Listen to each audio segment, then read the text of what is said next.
Please be sure to subscribe to the channel to update the fastest and most accurate news. Hello everyone, welcome back to my Royal Life News channel. The story for today is the Queen's Platinum Jubilee promises to be an exciting time for the nation, and we're certainly excited after more details were confirmed about her Jubilee pageant. The pageant is set to take place on the 5th of June and will have huge stars like Ed Sheeran, Jeremy Irons, Bill Bailey, Gok Wan and even Basil Brush taking part. The pageant itself is set to process along down the Mall to mark Her Majesty's 70 years on the throne, with its organising committee having commissioned military personnel, performers, key workers and volunteers from across the UK to tell a four-part story. It's estimated that the performance will be watched by around 1 billion people. Also featuring amongst the 150 national treasures will be Sir Cliff Richard, Heston Blumenthal, Rosie Jones, Kadina Cox, Alan Titchmarsh, James Martin, Jane Torval, Christopher Dean, Gary Lineker. They will be sat with 11-year-old Nandi Bushell, an activist and drummer who will be taking centre stage during the pageant.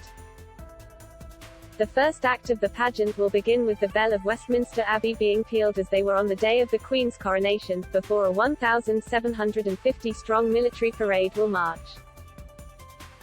The parade, which is expected to be one of the largest military spectacles in history, will also feature 200 horses, alongside soldiers from all over the Commonwealth.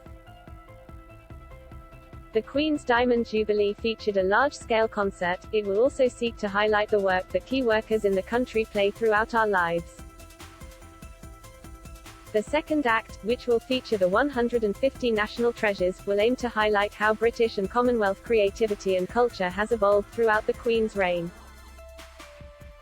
The 1.5 kilometers procession will encompass 2,500 volunteers and members of the public, including a 99-year-old, and showcase defining moments of music trends, dance styles and fashion that defined the decades. Special highlights will include an appearance from the Daleks, as well as a range of cars featured in the James Bond films, dating back to the 1960s. Key moments of the Queen's life will be marked. The third act will be comprised of a 12-part play highlighting key moments of the Queen's life, as well as her personal interests. Among the moments that will be featured are Her Majesty's marriage to her late husband, Prince Philip, as well as her coronation. It will also feature her love of animals, with horses and corgis taking some central roles. Expected show-stopping moments include a dragon statue larger than a double-decker bus from the Plymouth-based group Trigger, and a large oak tree which will have ribbons emerge from its branches as maypole dances surround the structure. There will also be a mobile stage that will take the form of a deconstructed Union Jack.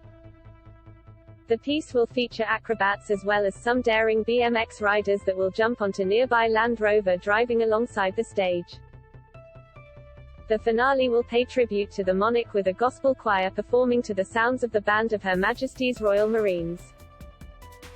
Members of the public viewing at home will be encouraged to join in, as the finale is led by Ed Sheeran. That is all for today news. Please make sure to leave your comment and subscribe the channel below for more news update. Thank you for watching.